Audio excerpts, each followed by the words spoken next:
ભારતીય બજારો માટે મિશ્ર સંકેત. એફઆઈઆઈની કેશ અને વાયદા બંનેમાં વેચવાલી. ગિફ્ટ નિફ્ટીમાં મામૂલી નરમાશ. એશિયામાં પણ નબળાઈ સાથે કામકાજ. ત્યાં જ શુક્રવારે અમેરિકાના બજારોમાં રહી સારી તેજી. રેકોર્ડ ઊંચાઈ પર બંધ થયા નાસ્ડેક અને S&P.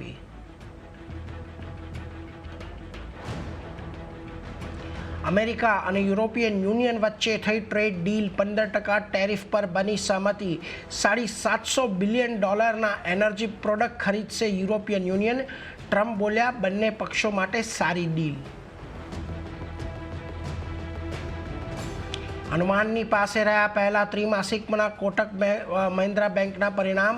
47% ઘટ્યો બેંકનો નફો. વ્યાજથી આવકમાં 6%નો વધારો. ત્રિમાસિક આધારે નેટ ઇન્ટરેસ્ટ માર્જિનમાં દબાણ. NPAમાં વધારો. Q1માં આશરે 2% વધ્યો બેંક ઓફ બરોડાનો નફો. વ્યાજથી આવકમાં 1.5%નો ઉછાળો. NPAમાં મામૂલી તેજી.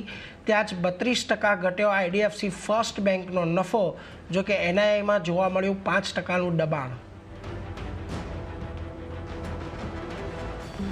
લોઢા ડેવલપર્સનો પહેલા ત્રિમાસિકમાં 42% નફો તો આવક 23% વધ્યા. FY26 માટે 20% પ્રીસેલ્સ ગ્રોથનું ગાઈડન્સ યથાવત. ત્યાં જ SBI કાર્ડનો નફો 6% ઘટ્યો.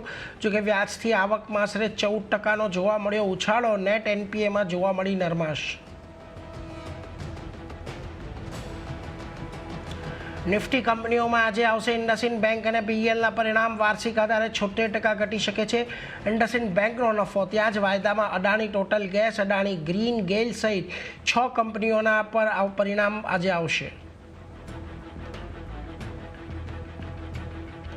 અને TCSમાં મોટા સ્તરે છટણીની તૈયારી. પોતાના વર્કફોર્સમાંથી આશરે 2% કર્મચારીઓ ઓછા કરશે કંપની. 12,000થી વધારે લોકોની જઈ શકે છે નોકરી.